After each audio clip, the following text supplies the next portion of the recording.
Apologies. Thank you. Good to go? Yep. Good afternoon, Commissioners. My corporate evidence is on behalf of Welhom Developments Limited related to the 14.7 hectares Northern Fringe of Masterton. My full name is Aaron David Smale. I'm the General Manager for Development at Somerset Group Holdings Limited, and I'm the Director of Welhom Developments Limited. I have overall responsibility to manage development of Somerset's villages from acquisition of the land through to the construction documentation stage. That includes oversight of site selection and acquisition. Somerset is the second largest comprehensive care retirement village operator in New Zealand, with 44 villages in various development stages. We are New Zealand's first carbon zero retirement village operator, have a long and fast growing list of other environmental credentials. Demand for retirement and aged care living in New Zealand is well outstripping supply. The population of people over 75 is predicted to rise by 140% across New Zealand by 2048. And in the Wairarapa, that equivalent population rise is 220% by 2051. Our villages are all comprehensive care villages that place relatively low demand on various elements of public infrastructure. The number of occupants per household is low, and many quasi-public amenities are provided for on site. For transportation, those residents that drive tend to do so off-peak, and our villages also offer internal transportation services, so residents can be transported safely in groups for shopping and other excursions. That's either the village van or the village vehicle that's provided for by Somerset. Somerset has been searching for a suitable site for a comprehensive care retirement village in the Masterton area for the last 5 years. I'll stop and make a point here, not written down, but one of our first ports of call in sort of seeking a new site in an area like this is actually go and sit down with council strategic planners and sort of get the lay of the land as to where suitable sites for RV might be. It's informal, we can't rely on any of those discussions, but we did do that in this case with Masterton District Council, and they did point us to the subject site, the wider area, saying that there's a strategic growth area that you should go and look at. A range of sites across Masterton and Carterton were carefully considered, but the site was most able to meet our criteria for scale, desirability, proximity to other housing, and that's something that's relevant to the discussion this morning. Serviceability, hazard risk is more and more prevalent given the natural disasters that we're seeing. And topography, we shouldn't understate the importance of the land needing to be quite flat, obviously to make the villages walkable for our residents. These criteria differ from typical greenfields residential development. That topography one is a key in that. And it makes finding suitable sites challenging.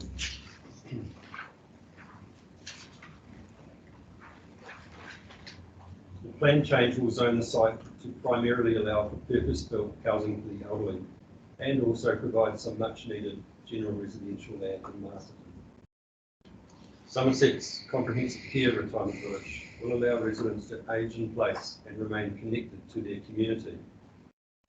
We anticipate that more than 250 of these residents newly vacated family homes, which on an area basis can translate to up to 20 hectares of housing stock, will become available for others, such as young families. More generally, the plan change will play an important role in achieving positive social and economic outcomes for the wider community, including an investment in excess of $150 million through construction of a retirement village and the provision of approximately 40 to 50 new full-time jobs. Future development of the site for a proposed comprehensive care retirement village and residential lots will require specific design and resource consents. Any resource consent applications will be subjected to detailed and considered assessments. We have consulted with key stakeholders, including Masterton District Council, Rangatane o Wairarapa, Te Hunganu ki Wairarapa, Kiwi Rail and Waka Katahi. Community consultation also followed lodgement of the application. Consultation was generally positive, with the notable exception of Waka Katahi. Initially receptive to reducing the speed limit on State Highway 2 north of Kashmir Oaks Drive to 50 kilometres per hour. We were incredibly surprised when they later advised such a reduction can only occur if Somerset was to fund a large roundabout at Kashmir Oaks Drive. Our traffic experts' evidence clearly shows that speed reduction should not be dependent on a roundabout, nor is it accepted that a minor increase in accident risk over a 20-year period triggers the roundabout. Rather, we have offered practical, appropriate mitigants to improve safety at the intersection. I guess we'd say that it's shown in our experts' evidence that there are no fundamental impediments with respect to safety of the intersection or the capacity of the intersection. In conclusion, we are a long-standing, reputable retirement village operator wanting to provide much-needed housing to the elderly of Masterton. Retirement villages are in very high demand and should be planned and provided by statutory authorities. This site is the only location we found to meet the criteria for a comprehensive care village. Roading authorities and Somerset are in general agreement. State Highway 250K zone should be extended north of Kashmir Oaks Drive. But based on expert analysis, we strongly reject Waka Katahi's new suggestion that village triggers the requirement for a roundabout. The plan change will play an important role in achieving positive social and economic outcomes for the wider community. The proposed future village on the site will be a valuable community asset, enabling local elderly to choose to remain in the community they have spent their lives contributing to. Thank you. Thank you, Aaron. David, do you have any questions? Sure. Yeah, I've got 3 questions, Mr. Smale. The first is, I wondered, are you able to estimate the proportion of retirement residents that might own a motor car? I don't have that number to hand. No. What we do know from experience is that over time, that number of driving residents linearly drops. Yes. So when you first sell independent residents, it's fair to say that every household has a vehicle. Yes. That proportion fades as the village matures. Yes. And by that I mean some of those villages might move into a different level of care. Yeah. And their motor vehicle might be sold. Or Yeah, once they're sort of ready to move into Yes. service departments. But presumably that then creates a vacancy in the independent care, and the new residents coming in might also have a vehicle. Well, the people that move into service departments are the next sort of first level of care, if you like. On average, I'd say about 1 in every 5 of those have their own vehicle, and we 1 in 5. Yes. Just remind me of the different levels of care. So independent living is literally that. Yes. You probably know what that is.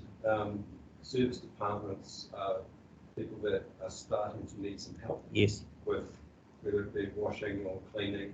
Yes. And so they move into a smaller unit, literally getting some help. Rest home level of care is in between that service department and hospital level. So Yes. Rest home is, as you would probably know from visiting your grandparents and so on. So they move into dwellings which are studios or rooms, Yep. rather than full dwellings. High level of care. Hospital, you start to need 1 or 2 people to help move you, shift you, shower you. Sure. dementia, as most people suffer from. Yes. So just to be clear, would there be provision for car parking spaces for residents in both independent living and service departments, or just in independent living? Both. Both. Yeah. Okay. Yeah. Most district plans require it, and we provide it. Yes. And there, of course, visitors will say. Yeah. You may not be aware that Marston is a Tier 3 authority, so I think their minimum car parking requirements may have been jettisoned from the plan. So there may not be a mandatory requirement to provide parking on them. But what I'm more interested in is what your policy is. Yeah, we want to be self-sufficient. Yes. As far as parking goes. Yes. So this village would have villas, if you like. So yes, all the independent people go park in the garage, or on the visitors park on the apron. Okay. The garage. So when we talk about villas, that is independent living. Yeah. Yep. Okay. You might not have the figures in front of you, but if you do, or if you can get them, be interested in knowing the numbers of independent living and numbers of service departments that are proposed. If you have that level of detail already, or is that yet to be decided? It is. You know, we're not being presumptuous. We don't have No. this village designed, but you know, I can. Yeah. You know, I think it's already stated in the application yes. that the order of magnitude is around 215 independent. Yes. RV units. Yes. And Mr. Georgeson, you would have worked on those on the basis of that in terms of traffic generation figures.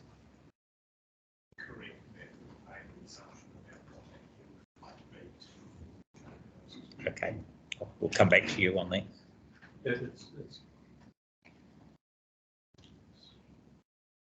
Yeah, so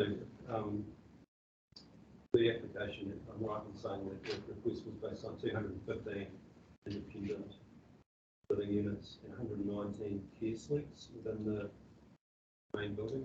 Yes. Care suites cover all of the typologies from service departments, care units, and dementia care. Okay. So everything other than independent. Okay. Lump into that. Thank you. And I just said that those are the numbers used in Mr. George's place. Yes. Thank you.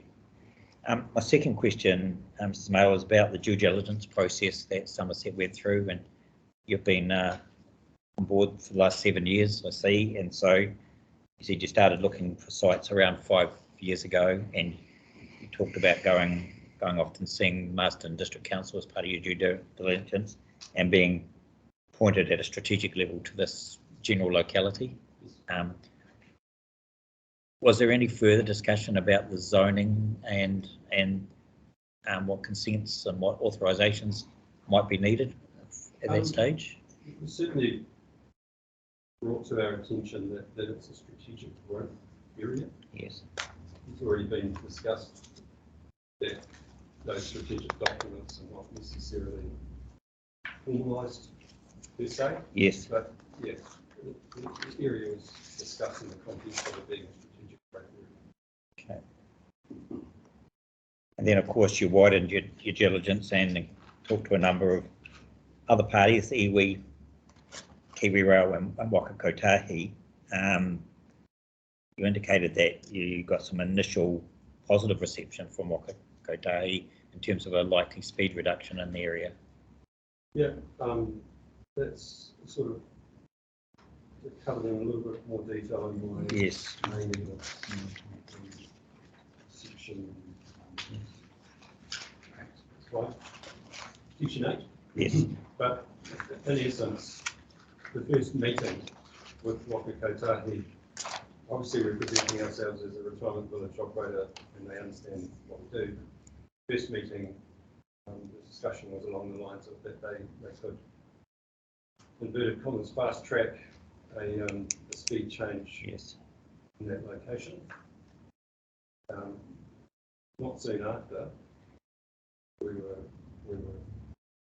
given contrary advice as per the evidence there saying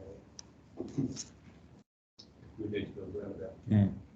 And did you seek to understand the rationale behind that different advice? Yeah. And were you given an explanation? I think it's along the lines of where we've landed now, Okay. that chicken egg situation. Yes. So me sitting on the fringe looking into that, that is quite hard to fathom. Yes. Was Somerset or Welhom still in the due diligence stage at that point? Are you asking whether our purchase contract was conditional or unconditional? Yes, I am. Yeah, it was conditional. Was conditional. Yeah, I don't need to know the details of it, but presumably there were some escape clauses. Okay. We've talked about the positive impacts and benefits that the retirement village would bring in residential development generally in terms of social and community well-being, etc. And weighing up whether or not to proceed with the plan change, what weight did you put on Kotahi's advice and the potential, for want of a better term, red flag? And I guess we I think held several meetings trying to comprehend the rationale and find ourselves here, looking at asking for third parties to look at it objectively. Sure. Okay. Last question is a bit of an academic one, but I'll ask it anyway. And trying to understand the financial implications of what Kotahi was asking, and in particular, provision of an infrastructure addition in the form of a roundabout. Did Somerset try to get a financial understanding of what that would cost? As in what would a roundabout like that typically cost? Yes. Well, I don't want to be quoted on it, but I have heard $5 to $6 million. Okay. Okay. Did you actively try to ascertain what that figure might be? As in get the roundabout designed? No. Well, yes, maybe. No, we haven't. No. So it was a ballpark. Well, for me, it's kind of you sort of alluded to it in your opening statement. It's almost like a binary decision. Is this reasonable or is it unreasonable? Yeah. If it's unreasonable, in our view, so certainly haven't gone through of designing and costing that, because in our view, it's completely unreasonable. Yes. So what I'm trying to ascertain, Smale, is whether Somerset's opposition to the roundabout is based on financial matters, or is it a matter of principle in terms of need? It's about enforcing the RMA as the RMA was intended, really. Being cynical, we go along and we have this conversation with these guys and they say, yeah, hey, you can just about touch the code zone there, take much to move it out the road, let's fast track it. Something happened in between that first discussion and now, which is caused them very quickly to actually change tack completely. Sure. And demand that developer put a very expensive public highway. So Carrying on with the hypothetical, had you decided that the roundabout was a good idea and was necessary, how would that cost?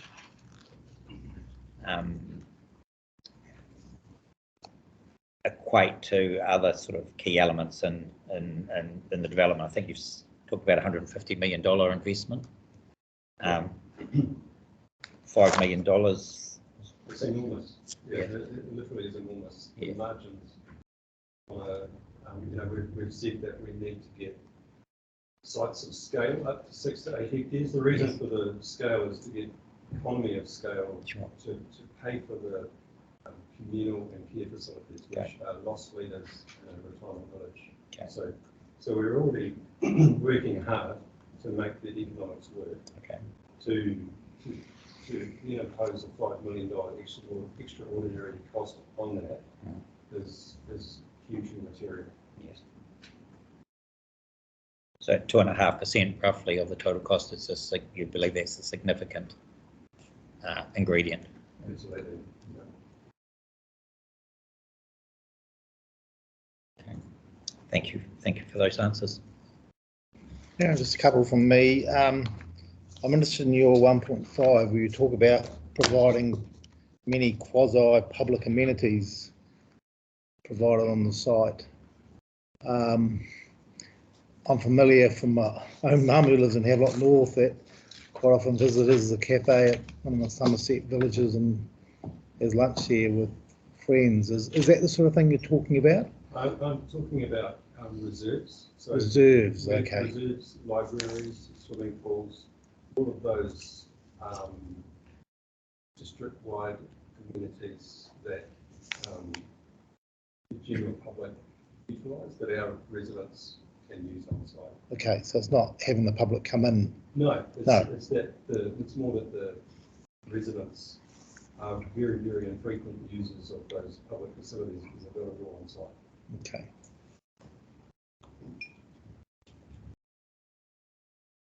Second question is really following on from David. At your 1.1, this is where you talk about Waka Kotahi changing their position, and you use a term that you were asked to fund a large roundabout. Was that fund in total or a partial contribution? Was there any specificity about what that proportionality might have been? My view is that, and it'd be interesting to hear what that we trigger the need for it, therefore that you pay for it. So is that essentially that's your understanding? That's my understanding. You was a straw that broke the camel's back, and therefore you need to fund the whole thing. That's my understanding. Okay. We'll certainly hear for sure from Waka Kotahi, but that's your evidence. You were going to take us through a bit of a plan of the site and what was proposed. Is that useful, or is there anything available that could perhaps provide any more than we heard from Mitch previously with that outline? Well, I think it would be in the context of that on development plan. So yes. There isn't a master plan or something like that for the site. So there's not a huge amount of additional detail that can be provided. And I think Mr. Smale talked to not being presumptuous as far as the outcome of this process. And so Mr. Smale can certainly talk to you in the context of that ODP as far as how a retirement village might be located within the green part of the site, if that would assist. I'm more interested in the amenity aspects, to be fair. Like we've had evidence that there is quasi public amenities and what's provided. I've heard us about a swimming pool and reserves, and just to understand what the good amenity would be. I don't know whether an example of another village that would have similar attributes to this might be able to be provided to us. Yeah, I wonder whether a recent one that has gone through a plan change very similar to this and then is currently under construction and gone through a subsequent consent process was in Reniora. Yes. And so we can provide details both as far as what the plan provisions that were secured look like, as well as the outcome. Yes. And Mr. Smale can take you through that perhaps tomorrow morning, that would be something like that. I'd find that really helpful. Reniora is a similar type of size town, and the sort of things that we're looking to see. I've been from a number of villages myself, but having your expertise to take us through would be great. Sure. Yep. Let's do that. Did you want any further comment on the? No. I've got enough. No. Yes, from Mitch. Thanks. Right. Thank you. Excellent. The next witness is Mr. Brent on engineering, and just wanted to flag one possibility. You had talked about hot tubbing, and just wonder whether, as far as questioning, whether Mr. Rose, as far as any questions, Mr. Rose answered any questions at the same time, if that was something that was useful to the commissioners. Mr. Brent, we talked about over lunch, but Mr. Brent would be very happy to do that if it would assist you. Otherwise, we're happy to just run them. Yeah, I'm not seeing too much contentious, but perhaps after we hear Mr. Brent's, Mr. Rose, we might just give you an opportunity to come back while it's all fresh with any other thoughts you might have. Let's do it that way, and then you reserve your right at the end to sort of think about things. Yeah. Okay. Thank you. Good afternoon, commissioners. Thank you for having me here today. For the record, my name is Russell Ransom. I'm a civil engineer with Riley Consultants. I'm here today on behalf of Welhom Developments, providing my civil engineering evidence. And, just going to read through my summary of key conclusions. My civil engineering assessment relates to the proposed private plan change to zone 14.7 hectares of land on the northern fringe of Massachusetts, also known as the site. The development of the site will require earthworks, stormwater management, wastewater reticulation, water supply, and utilities to be formed or extended. Bulk earthworks will be limited to the development formation and achieve a cut-fill balance. Any imported materials will be standard construction materials expected to any end development, such as concrete and pavement. Stormwater management at the site will collect, treat, and dispose of stormwater runoff to ground to achieve hydrologic neutrality. This proposed stormwater solution has been discussed and agreed with Massachusetts District Council as an appropriate method. The disposal of stormwater runoff from site leads to ground through soakage devices. These soakage devices will target a drainage layer formed of gravels that lie about a meter below ground. Investigations have been undertaken to confirm the soakage rates of these gravels on site. These soakage rates and depths are consistent with the findings at the neighboring development, Cashmere Oaks subdivision. Once moderate soakage rates were assessed, measures can be specifically designed to achieve disposal of runoff from the site and provide hydrologic neutrality. These measures can be provided through standard good practice engineering methods, such as soakage basins and pits, as detailed further in the civil engineering assessment. Again, a similar approach has been adopted and approved in the neighboring Cashmere Oaks subdivision. Wastewater reticulation will be serviced from the new pump station currently being constructed at Cashmere Oaks Stage 2 development. This has been adequately sized to allow for flows from the site. Furthermore, MDC have confirmed that the capacity in the downstream wastewater networks is available to convey the proposed flows. Water supply will be reticulated from the end of Cashmere Oaks subdivision, and MDC have confirmed there is sufficient volumes available to service the site. Mr. Rose and I are largely in agreement on all civil engineering matters, but he has concerns about the potable water supply pressures to the site. Water supply pressure within the public network has been identified as being low and would not achieve adequate supply pressure at site once passing through the site boundary connections, i.e. backflow preventer / water meters. Therefore, if a public system is not proposing to increase pressures at the reservoir through public booster pumps, private pumps will be included within the site to satisfy pressure requirements. These private pumps will be the responsibility of the village to operate and maintain. Electrical and communication services are available from PowerCo and Chorus from the end of Cashmere Oaks Stage 2 development. I am confident that the site can readily accommodate future development in relation to earthworks, stormwater, drinking water, and wastewater services. Apart from the matters that I have already been resolved directly with MDC or covered in my statement of evidence, the remaining matters shall be dealt with in future detail at the resource consent stage. Here's my statement.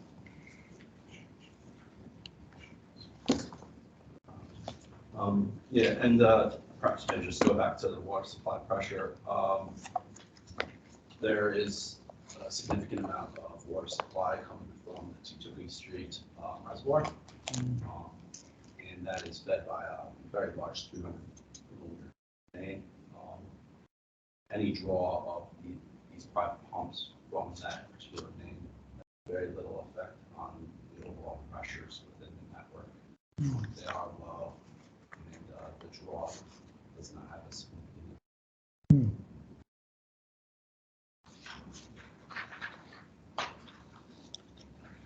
Mr. Brents, that's very clear. Without having heard from Mr. Rose, though, what I would say is, based on what you've said, I'm not seeing any major impediment on water supply, wastewater disposal, or stormwater collection and disposal, such as to be a fatal impediment. What I'm wanting to understand, and I discussed this a little bit with Mr. Lewandowski, is what provisions are there in the plan change to deal with these issues, and he pointed me to one of the matters of control, the controlled activity, which talks about those very matters.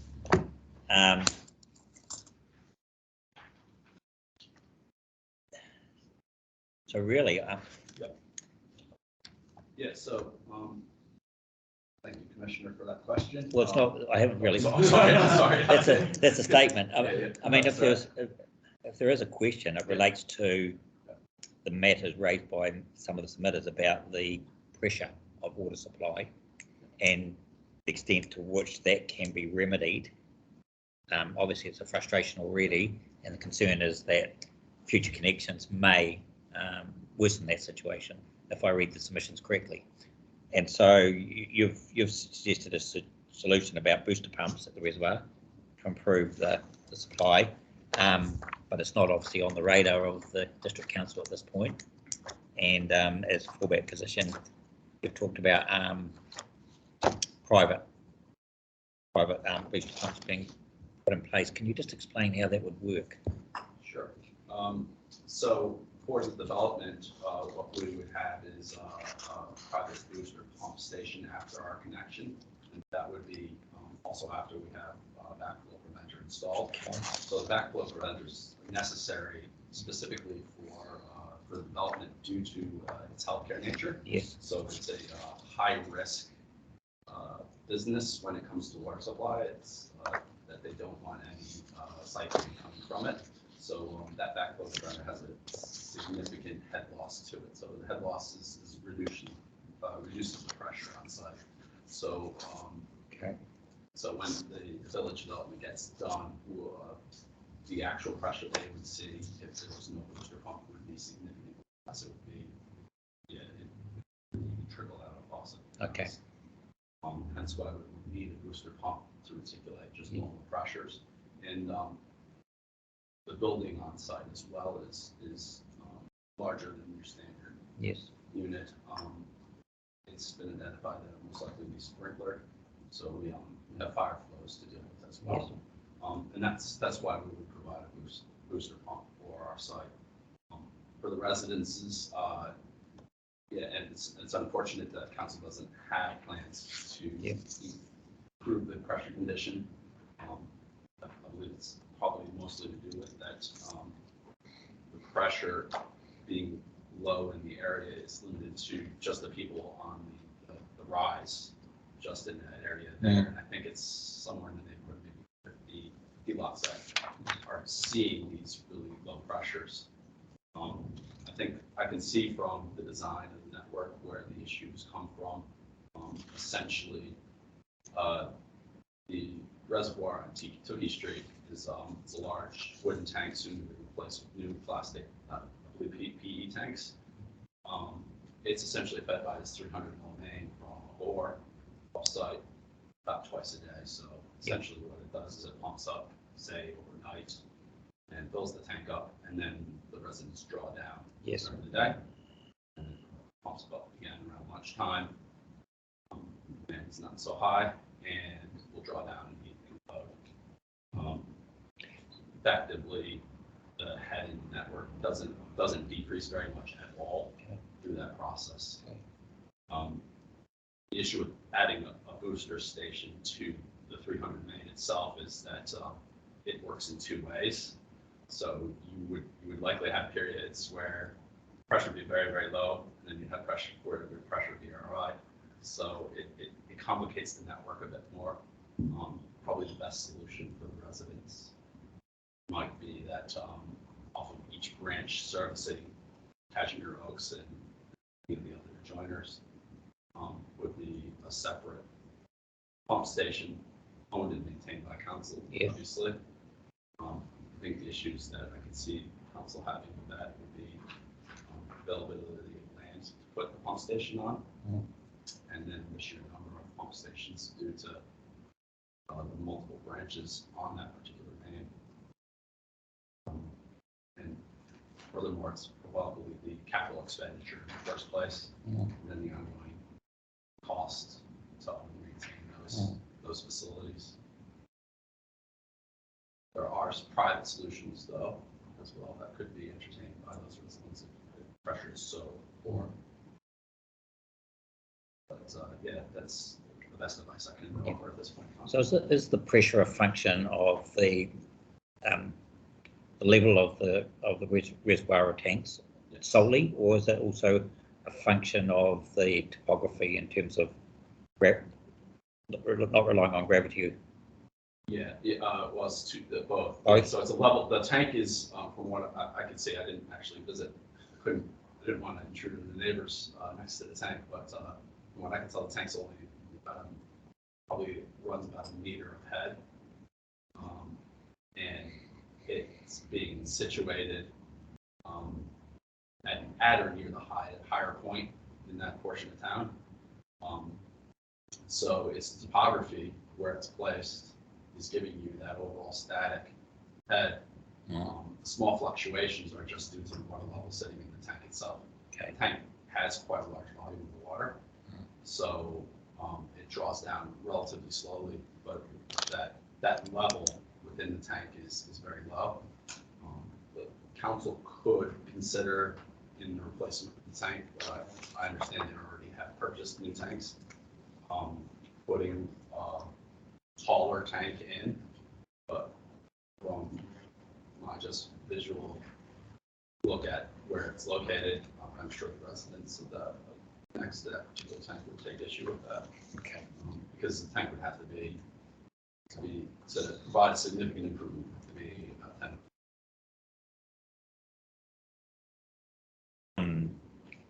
in your capacity as a civil engineer, input into resource consent preparation and lodgement, and the discussions with council's engineering staff post lodgement of those consents. Yes.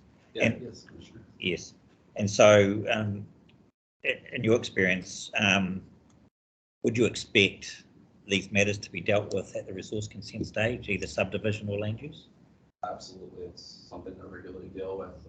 In fact, I think I have an ongoing discussion with council engineers right now, and I think we have a good pathway forward of how any of these issues will be resolved.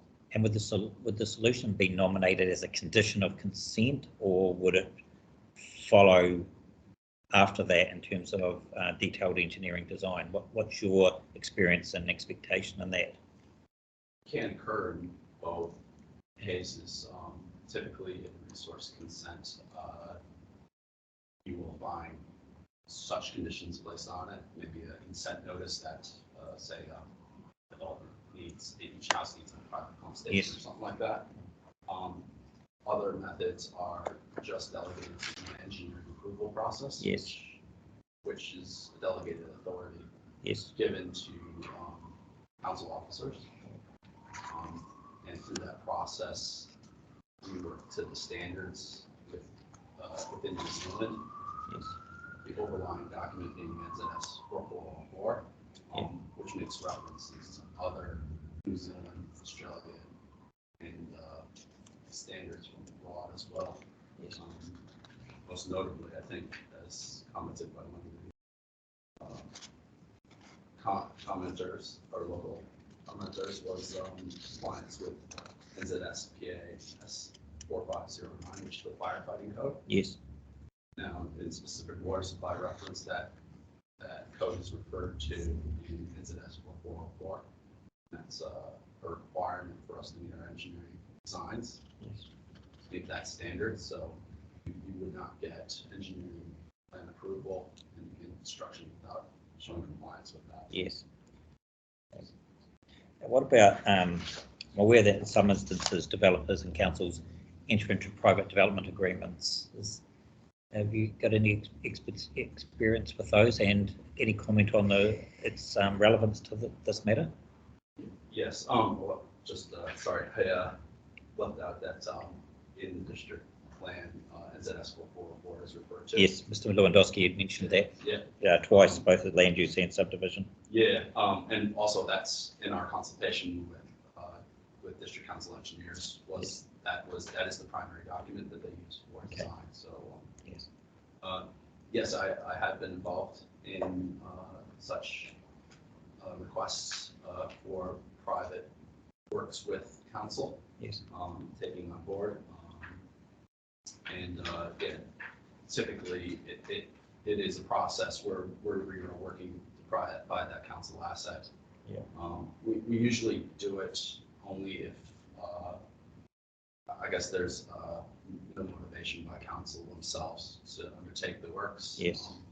I was involved with a similar site, I think it was mentioned before, Rangora, where we had a sewer running through the center of site, and we sought to relocate that sewer or wastewater reticulation main, and we moved that out of the private land onto council's road reserve. That was a similar agreement. Thank you. Aside from that, I guess my expectation is that this is a matter that can and should be resolved between yourself and Mr. Rose. I wanted to test the ability to resolve it, but given it's such a ring-fenced matter, it seems that that would be very conducive to that sort of solution being proposed between the two experts, without bogging this panel down too much more on that. I don't know if I'm speaking out of turn there, Stephen, but Probably. yeah.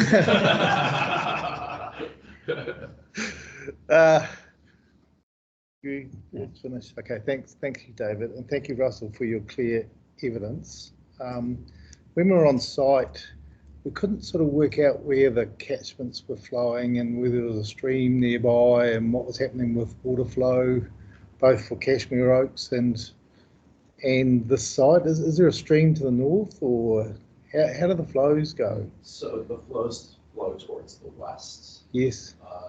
And they go across the railway. Across the railroad. Yeah. So that's where, and it's a very gentle slope, as you noticed. Yes. There's a very small depression that runs through the center of site. Yes. And that's primarily where everything runs off Yes. right now. The railway's in a cutting through there, isn't it? Yes, it is. Yes. So Yes. from there it comes through the rail line and finds its way to the natural water courses. Yes. That are downstream from there. Okay. If we had the sort of rain that we had in Hawke's Bay 3 weeks ago now, that intensity is in a very small area. Is this site is it secure, provided you provide the right soakage and attenuation? Yes, so what we have done is obviously working with evidence from the neighboring developments upstream, which, as far as I can tell, those systems perform well under the stress. We have designed a system that will collect, treat, and dispose of the stormwater to ground. So the issue that the site has right now is, as discussed already, is that the upper layer of soils on site are silty clay, they're very tight, they're almost impervious. We've seen the soil profiles from the soil experts. Yes, so you want to get underneath those in terms of exactly. Yes, So there's a good layer of gravels that sit just about a meter below the site, and we would target that to dispose of that stormwater to ground. That would provide groundwater recharge, which is a benefit to the aquifers, as well as it would mitigate any impact the development had itself. Of course, though, we can't totally disregard that there can be extreme events. So in any carefully managed design, we always maintain a line flow path, which is a pathway in an extreme emergency. And yeah, we've all seen some extreme emergencies recently. And the best thing to do is have a well-managed design that can handle that water and convey it away from property. yes, So it's not the damage. yes. Your client would have an imperative to its valuable asset sitting there to make sure that was done well. Is that a fair comment? Yeah, that is a very fair comment.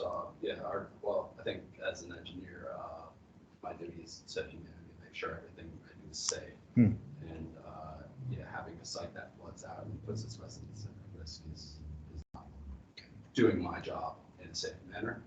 So yeah, that is our most important, and that's what we regularly look at is protecting residents. Okay, just one last thing. You give us a very firm expert opinion in your conclusion at 8.1. So that's essentially that can use the term readily accommodate these civil engineering matters. So that's your evidence, and you stand by that. 8.1 of your primary evidence.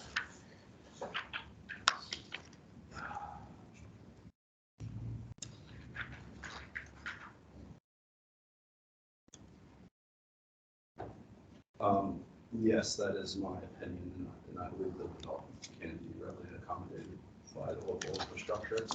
Obviously, using proper engineering controls. Yes. Can't just go and swap something down. Yes, but you do qualify that on that basis, don't you? Yes. Mr. Rose, do you agree with that conclusion? I guess largely, I have a residual concern about drinking water in terms of what pumping will affect, how that will affect the immediate neighbours. I know we spoke a little bit about it earlier between ourselves outside, and whether or not immediate neighbours would notice a drop in pressure from an already low pressure to a lower pressure. I mean, I guess there's a couple of things you can do around that. They could have small booster pumps for those houses as well. But I mean, the first step would probably be modelling that drawdown, that pumping scenario, and then being able to tell what that does to the rest of the system.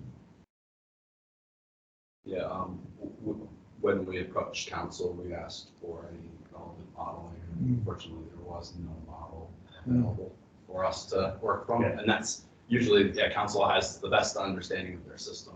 But yeah, unfortunately, it hasn't gotten that far. We've done some indicative modeling and found that due to the vast amount of volume sitting in the tanks and the large mains themselves, the impact of the draw was very small, almost negligible to record. I mean, I can't say it's absolutely nothing, but we're talking like the difference of 1 kPa or less in some respects. We have been working with a local engineer who's has actually done data logging on that main themselves, and they found that the average difference from on average, there's a difference of 10 kPa from the high usage period to the low usage, which is, it's about a meter, which equates to the tank level itself, actually. Is there evidence in front of us, or is that?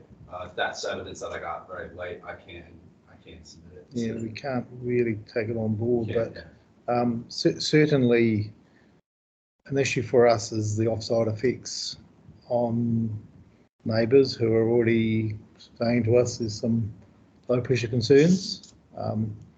This is an engineering issue, so we'd like somehow to have a bit more certainty about that. The obvious question for me is, what were the requirements for the previous subdivision? I keep thinking Silver Oaks, but it's not Silver Oaks, is it? It's Cashmere Oaks. And if there are existing low pressures in some of those properties, not really up to Somerset to fix those, I wouldn't think, but as long as it didn't make it any worse would be the test for me. Do you agree with that?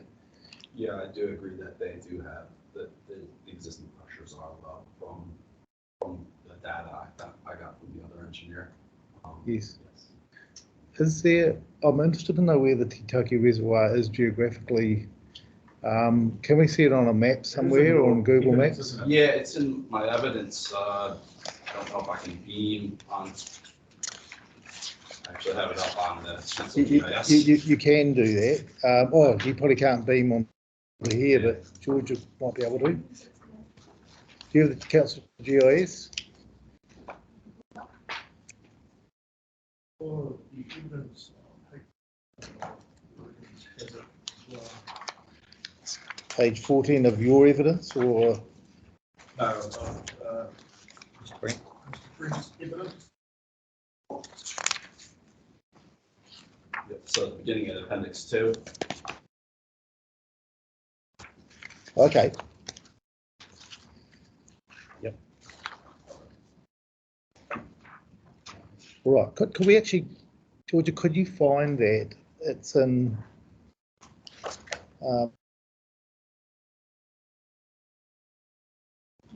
The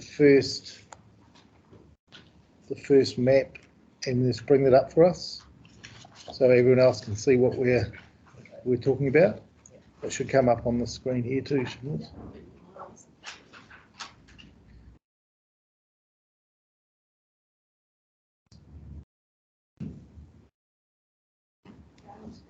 Yes. That's great, thank you. All right, so just take us through this, Russell. Just bring this screen up a little bit.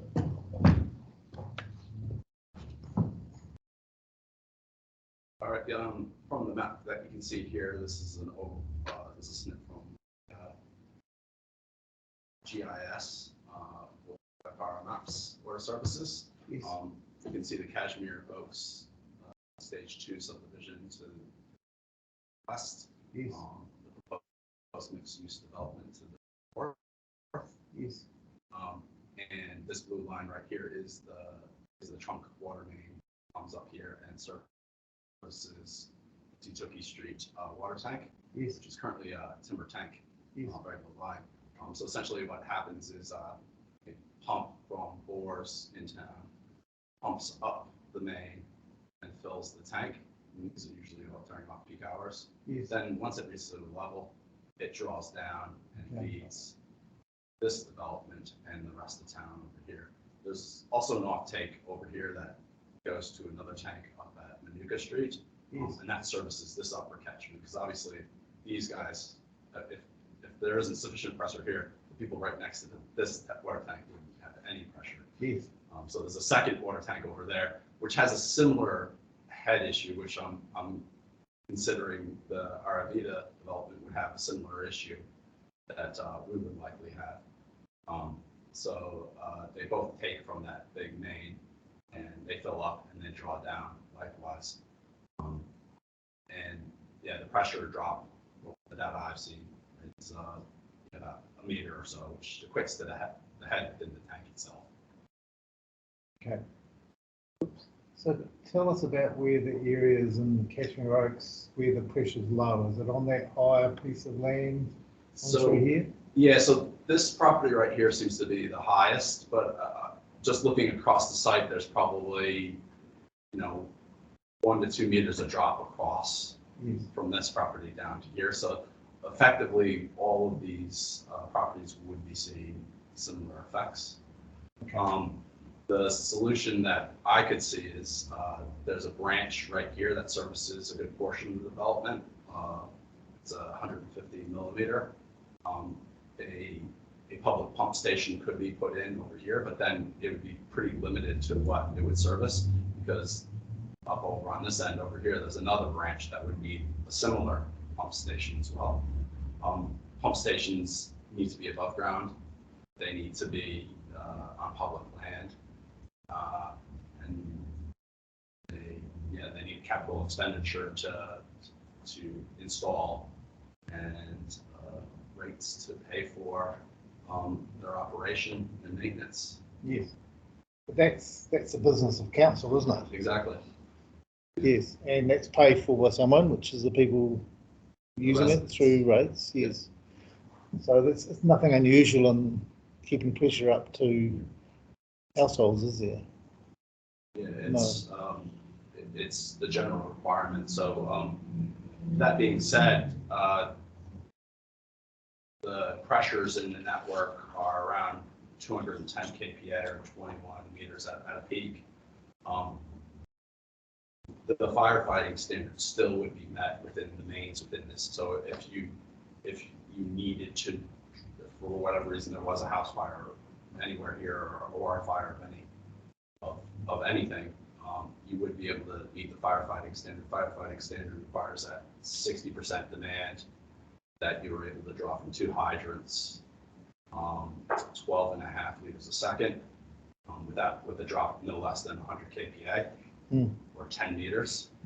And that can be achieved right now. It's just that your domestic pressure isn't so great. So if you had a 2-story, like say in this property right over here, the upper story would be, you'd have some issues with that. Okay.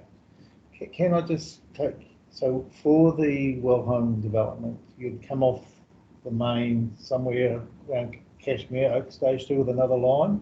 Yep. Okay. And you'd boost it close to the site there somewhere? Yeah, we would locate the booster right near where we have our backflow preventer assembly and water meters. Yes.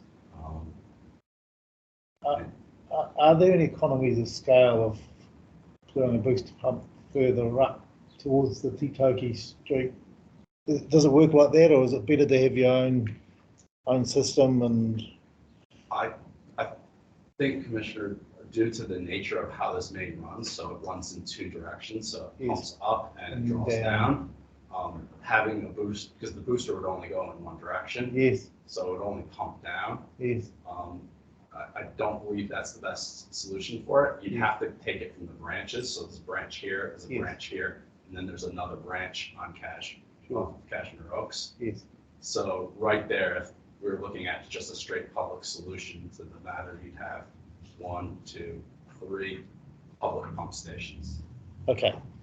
So that's useful, and I'll get to you, Mr. Rose. So when you gave us evidence, you were I was asking about the current low pressure in the Cashmere Oaks area.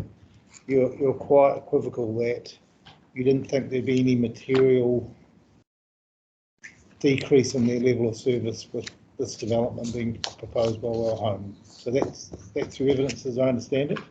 Yes. I said you can't say that definitively there'd be 0, but the amount of loss that we would see just due to the size of the main and the reservoir supplying it, it would be so insignificant you wouldn't be able to tell. Because of the large volume of water. Because of the large volume, exactly. Mr. Rose, is that your opinion as well? I don't know about the pressure difference in the line, which is the evidence that he's only just received. If that is correct, then yes, I agree with him. Would it be a dedicated? Oh, sorry, I can't ask questions. No, you can't. Okay. Yeah. I'll talk to him later. Well, no, seriously, that is a good thing. If we can get that extra information, I can supply that. bring it through the door, have a chat to Mr. Rose. Are you here for? I'm here for a little long meeting.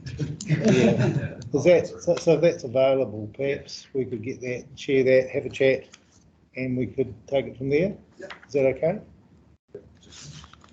The only thing I'd add to that is if you could have some regard to whether there needs to be any additional provisions inserted into the district plan provisions. Currently, we're relying on a matter of control that deals with 3 waters. So whether that needs more specificity, I'm not too sure. But if you could have a look at that, maybe have a discussion with Mr. Lewandowski and Ms. Barr in terms of what, if any, changes to the provisions are necessary. I'd be happy to. When I say changes to guide the future resource consent process. Yeah, absolutely. Yes. I think that would be very helpful for any development now and in the future. Any more questions? Thank you very much. Appreciate your assistance. How are we doing for time? Going well. Yep. I think the next witness will be Mr. Bentley, Thank you. and he'll be followed by Mr. Heath. Great.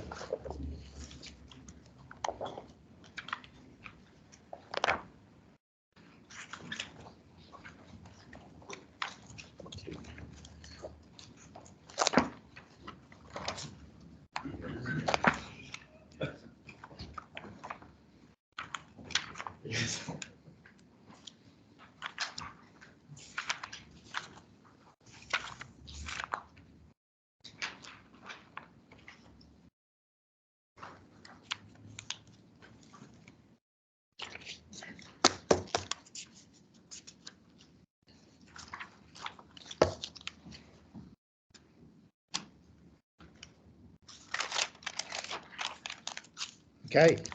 Thanks, James. Good afternoon. Good afternoon. My name is James Bentley. I'm the landscape architect working for Welhom School. I'm currently assisting Welhom Somerset for their plan change.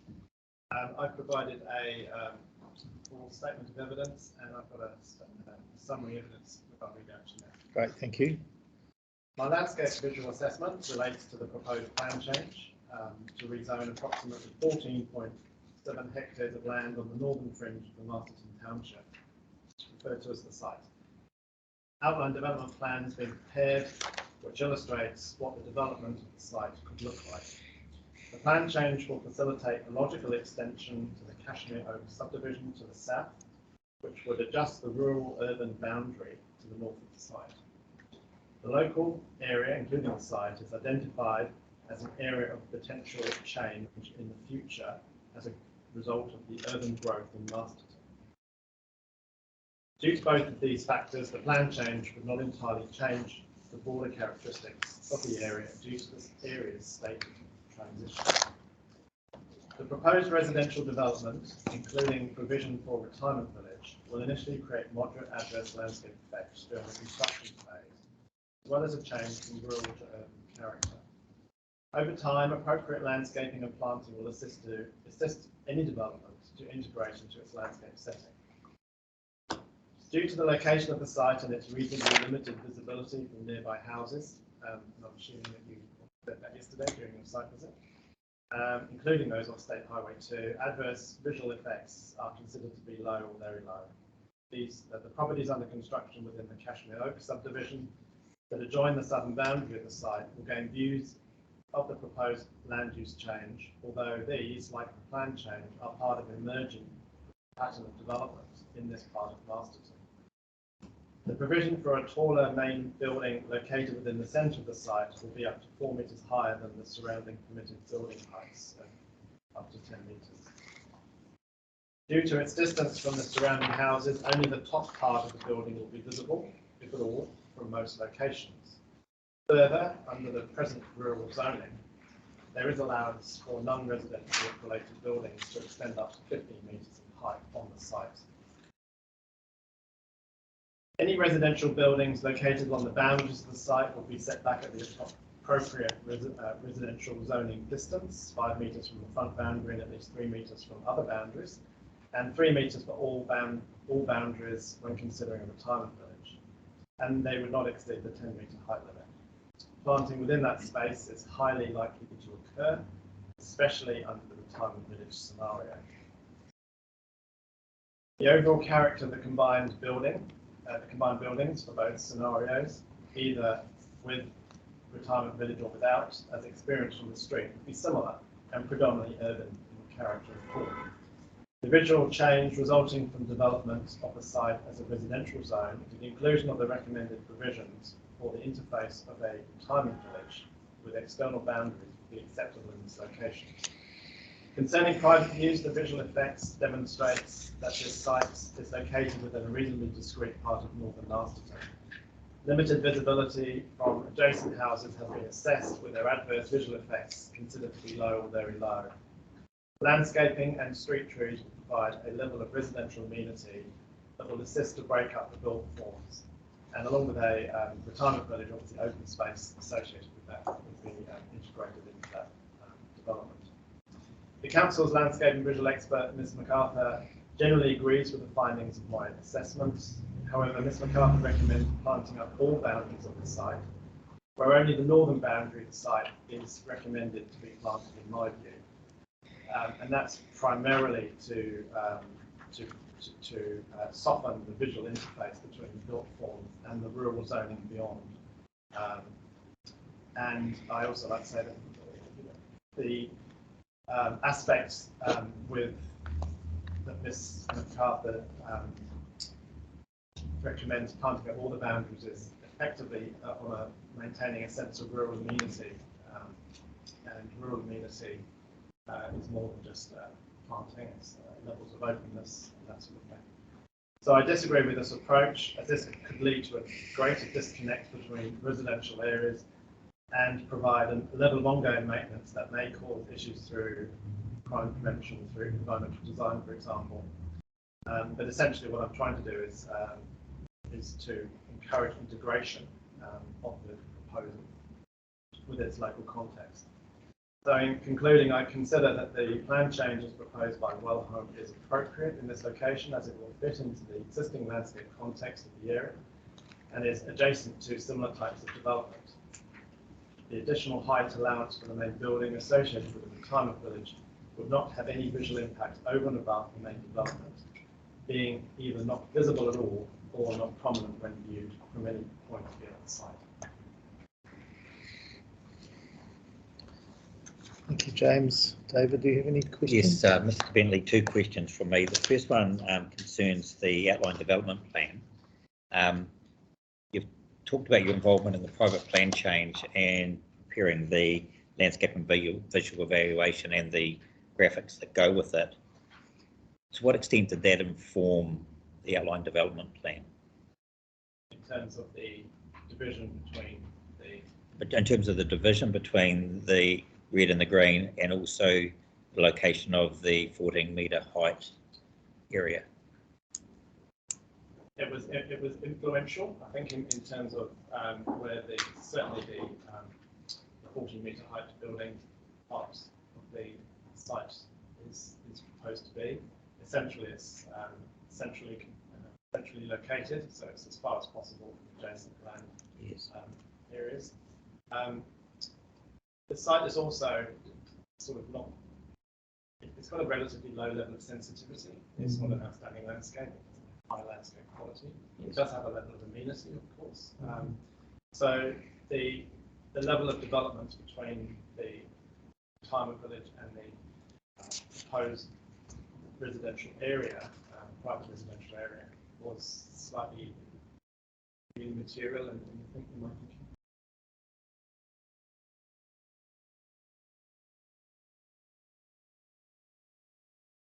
Okay, so if I record that, it had more direct influence on the 14-metre area as opposed to the boundary between retirement village and residential. That's right.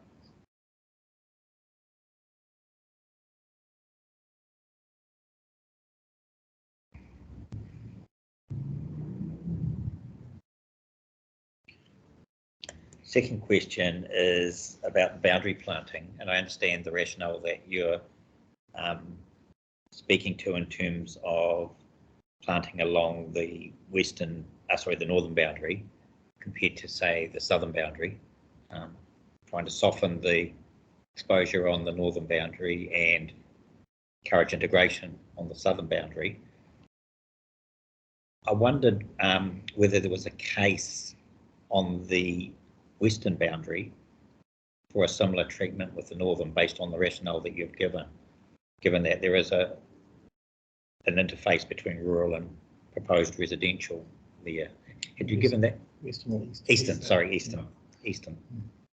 Yes, of course. I think it's twofold there. There's certainly the distance of those properties from the existing boundary of the site. When I talk about properties, I'm talking about dwellings located within those properties. Yes. There's a greater sense of distance between those existing houses and the boundary of the site. There's a lot of existing mature vegetation that forms part of that intermediate landscape. And I think the other thing is certainly landscape, in terms of assessment work, landscape is assessed on a trajectory. It's assessed as it is now, but also where it's going.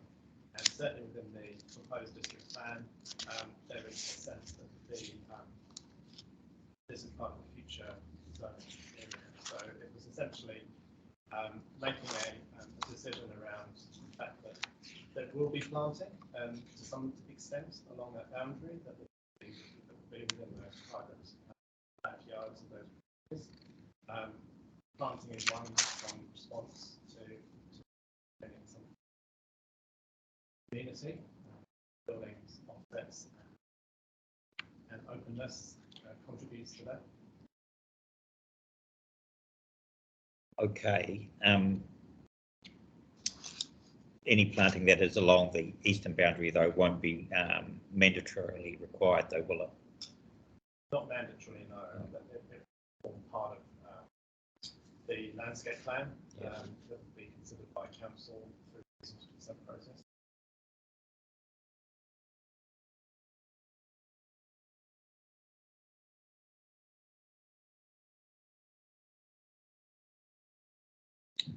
Okay, I'm not too sure on the accuracy of that last statement. Something that Mr. Lewandowski might want to comment on. I don't know whether the matters of discretion for restricted discretionary would extend to landscaping of rear boundaries. It's more about the landscaping within the road areas, particularly on private buildings. So under the controlled activities 5.3, there is a after the retirement provision. Oh, yes. Ignore that. Okay. So just to go back to my original question, are you saying you don't see any similarities between the need to soften the boundary on the north compared to the need to soften it on the east? No, there's a higher level of rural outlook and openness associated with the north than there is to do with the eastern parts that are more subdivided, have a higher level of mature vegetation that already assists to filter views and mitigate aspects, but also the treatment of the backyards within those houses lots would be landscaped to some degree. On a voluntary basis. On a voluntary basis. Okay. Just finally, and going back to the northern boundary, and something I discussed with Mr. Lewandowski earlier, the ODP refers to a 1.5 to 2 metre planted area. That's the yellow hatched area along there. Mr. Lewandowski confirmed that it's not a standard, but consistency with the outline development plan would be an assessment criteria, I think, Mr. Lewandowski. Yes. So does that give you sufficient confidence that the treatment along that northern boundary will be appropriate? It's not something that the development has to provide, but it's a consideration considering the development. Is that how you, firstly, is that how you understood it, and secondly, is that appropriate? It's a recommendation that came out of my assessment, and therefore I think that there is a level of appropriateness and need for that level of planting. We're talking up to 2 metres, which is in many ways the width of a relatively mature shrub anyway. So we're not talking quite large area here. I think that softening, along with other considerations such as the fencing treatment along that boundary, which is essentially what we're trying to avoid as a hard edge, Yes. would be coupled with planting would be. I guess what I'm asking is it so critical as to warrant a bottom line standard that must be met, or is there room to have it as a matter for assessment at the consent stage? That's really my question.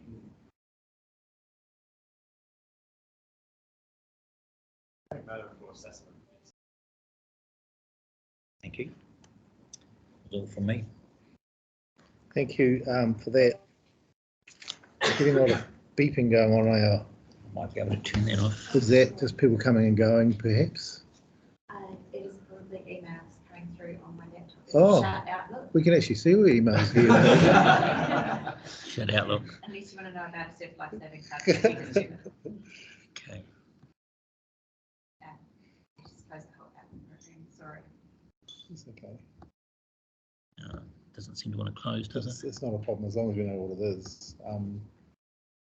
It's not the battery dying or anything. I'll turn the speaker off with that. Yeah, No. that should work too. That's people still hear us. No. yes. No. I'll leave it. Okay, people online, can you still hear us okay? We've been mucking a bit with the computer. Yes, can hear you fine. Okay, thanks, Liam. All right, James, I just wanted to just expand this discussion a little bit. Your summary statement 1.8, that last sentence where you disagree with Angela MacArthur, I don't really quite understand it. Particularly the last part where you say it will provide a level of ongoing maintenance that may cause crime prevention through environmental design issues. Is it the maintenance that's going to cause the issues, or is that a separate thought? Yeah, no, I can expand on that a bit more. Yes. It's really around ensuring that the development is integrated sufficiently within its local context, and particularly where there is issues around planting, particularly so crime septate issues, maybe familiar with those, is to avoid. Obviously, that there are sort of measures and techniques around avoiding issues relating to septate, and potentially those extra areas of planting would not necessarily, in my view, create the level of rural amenity that Ms. MacArthur is stating along those other 3 boundaries. So what I'm saying is that they may, in fact, have a more detrimental impact around, firstly, maintaining those areas, and secondly, around potential issues of people hiding in them for that sort of thing. No, I understand that, but I can't get my head around is why ongoing maintenance would cause crime prevention. Well, if they're not maintained appropriately, Oh, okay. Trees may grow Okay. sufficiently large to encourage behaviour that might not be. I wonder whether you wanted to revisit that sentence. Provide a level of ongoing obligation to maintain. Is that really what you're trying to say? Yes, that's right. Okay. So that seems a small price, doesn't it, in terms of a $150 million project to maintain your planting? Yeah, that's right. I mean, there would be planting along there, certainly as part of the retirement village, and it may be of a certain width that is similar to what we're proposing. Of course, the buildings will be set back at least 3 metres from that boundary, so there is an opportunity to put planting along that edge. Yeah. Okay, so one of the things we observed last evening was the very open, wide streets at Cashmere Oaks, very open, big sections, very open, no front fences. Presumably that's a design standard, the no front fences, so it's an incredibly sort of welcoming, open place. So is that how you see it as well? Not the welcoming part necessarily, but it's an open, wide. The Cashmere Oaks. Yes. Yes, that's right. Yes. Yes, there's certain design controls that have encouraged that type of outcome. Yes. So no front fences, lots of lawns and street trees and those sort of things. Yes. So what I'm interested in is your thoughts about essentially doing a ring of planting to block off this Welhom development from everything else. Isn't really in character with that, is it? No, that's right. And that would be something, certainly through the assessment criteria for the sort of master plan and the landscape design, of how the two integrate together, what the treatment of the roads would be, what they would look like. But that's certainly, integration is certainly a key thing, which is where we see a band of native planting separating that might not be the best outcome. Yes. Certainly something that's more akin to what we developed in the remaining part of the Cashmere Oaks subdivision. Okay. A specific question about the western boundary this time. That runs along the railway. Yeah, that runs along the railway line, doesn't it? And that's in a cutting. Or does it come out of the cutting? Yeah, I think the lower third is in cutting. Okay. Southern third is. And there's vegetation along the tops? Along the most of it, there is quite mature oak trees. Yes. Within the Kiwi Rail land. Okay. And there's a bit along the boundary. And on the other side of the railway line, there's some lifestyle blocks, just by the nature of the plant in there. There's a bit of a golf course. Oh, golf course, that's what it is. Part, and then yes. I'm not quite sure what the. Yes, but there's some sort of non-residential activity, golf course. I know when we've had a look at the wider. Yeah, sort of like a series of large paddocks. Yeah, okay, that looks like an orchard or a horticultural block, something. So, is there any need from a visual amenity from people looking in to think about planting that western edge at all? Is there any rationale at all for that? Not to my knowledge, no. I don't think there's any sensitive viewpoints that require specific treatment. Yes. There's already a hard edge with the railway line there in the first place. And I think we also looked at the Cashmere Oaks subdivision, and there was no specific requirement along that edge either. So to assess with the integration of the development, we were trying to be consistent. So your overall design philosophy is integration, buffering to the north. That's right. No need for the west or the east. Yeah. And there'll be specific treatment, of course, with the boundary and how that will look. Yes. That sort of thing, and particularly along that western edge, that's primarily the retirement edge. Yes. So there's a greater level of designability to get a consistent outcome. Okay. Because it's comprehensively looked at. Yes. So that's certainly something that will be going along there at some point. Okay. But the only hard guidance you're telling us is that northern edge should have some sort of buffer. Yeah, I think the northern edge is the most sensitive component from a rural character.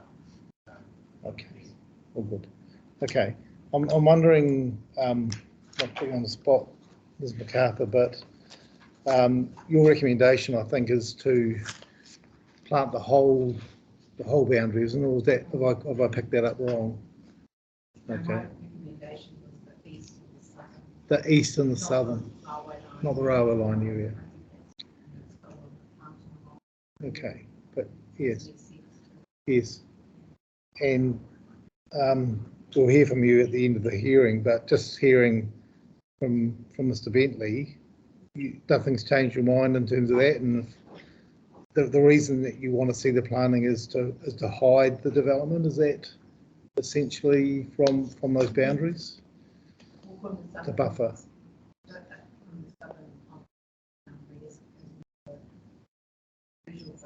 Buffer.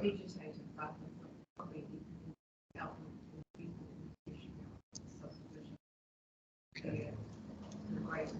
I mean, I know it would be hugely integrated with red but there was change of density. Number of houses, 3 metres of the boundary, 3 metres of the boundary. Okay. That's the reasoning for that. Yes. Okay, well, that's good. Thank you, Daniel. Thank you, James. Next witness is Mr. Heath.